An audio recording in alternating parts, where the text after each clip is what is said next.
తెలంగాణలో oil palm తోటలు సాగు చేస్తున్న రైతులకు మరింత తోడ్పాటు లభించనుంది. సిద్దిపేట జిల్లా నర్మెట్టలో 300 కోట్ల వ్యయంతో నిర్మించిన ఆయిల్ పామ్ ఫ్యాక్టరీని ముఖ్యమంత్రి రేవంత్ రెడ్డి ఇవాళ ప్రారంభించనున్నారు.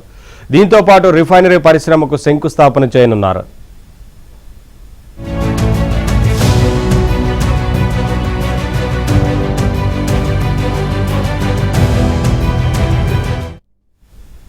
ప్రస్తుతం తెలంగాణలో ఖమ్మం జిల్లా అశ్వరావుపేట, అప్పారావుపేట ప్రాంతాల్లోనే ఆయిల్ పామ్ ఫ్యాక్టరీలు ఉన్నాయి. కొత్తగా ప్రారంభం కానున్న నర్మెట్ట ఫ్యాక్టరీతో 3 ఫ్యాక్టరీలు రైతులకు అందుబాటులోకి రానున్నాయి. గంటకు 30 టన్నుల నూనె గింజలను క్రషింగ్ చేసి క్రూడ్ ఆయిల్ను ఉత్పత్తి చేసే సామర్థ్యం నర్మెట్ట ఫ్యాక్టరీకి ఉంది. నూనె గింజల ఉత్పత్తి పెరిగిన కొద్దీ గంటకు 120 టన్నుల సైతం క్రషింగ్ చేసేలా దీనిని నిర్మించారు.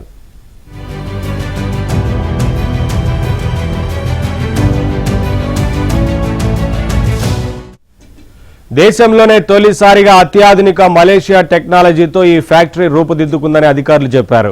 క్రషింగ్ అనంతర వ్యర్థాలతో 6 మెగావాట్ల విద్యుత్తును సొంతంగా ఉత్పత్తి చేసుకునేలా ప్లాంట్ను నిర్మించినట్లు వెల్లడించారు. కాగా నర్మెట్ట ఫ్యాక్టరీలో వివిధ విభాగాల్లో 2500 మందికి ఉపాధి లభించనుంది.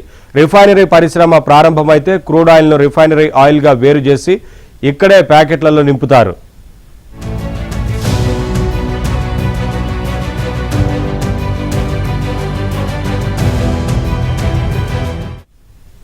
స్వచ్ఛమైన పామ్ ఆయిల్ నూనెను వినియోగదారులు నేరుగా కొనుక్కునే అవకాశం కల్పించనున్నారు. నర్మెట్ట ఫ్యాక్టరీ నిర్మాణంపై వ్యవసాయ శాఖ మంత్రి తుమ్మల నాగేశ్వరరావు ప్రత్యేక శ్రద్ధ తీసుకున్నారు.